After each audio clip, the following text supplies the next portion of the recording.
In 2013, I started doing private practice, but all along the way, I've been interested in people, why they behave the way they do, whether they can change, how they can change, and so forth.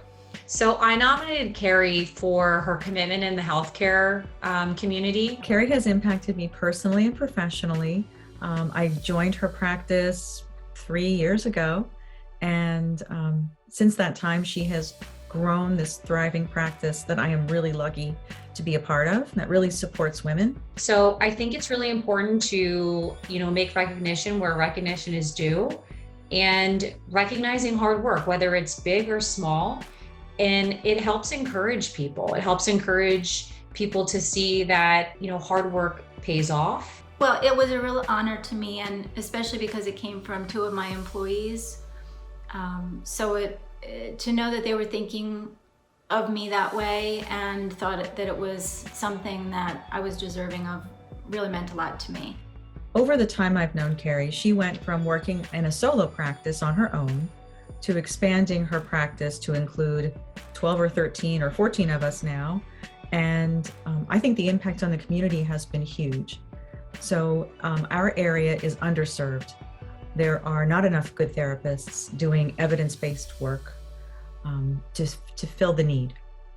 So by expanding the practice and hiring high-quality therapists, she is serving our community in a huge way.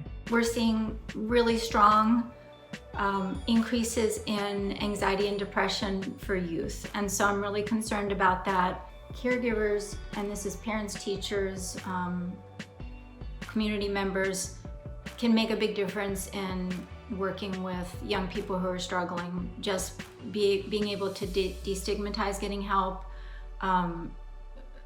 modeling for them, maybe if they've received some kind of therapeutic interventions at some point, sharing that with young people, I think is really important. And often people show up at our practice because somebody they really trust recommended it, somebody they look up to. And Kerri has not only been serving our community, but she's also forged relationships with local healthcare providers, which allow us to work really closely with physicians in the healthcare sector. So we're able to share the responsibility of supporting the whole person, the physical and the mental health.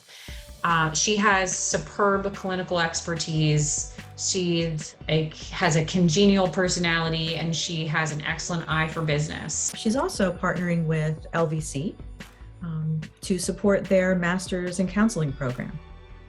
So providing training to young interns and practica students starting out, which is another way to support our community.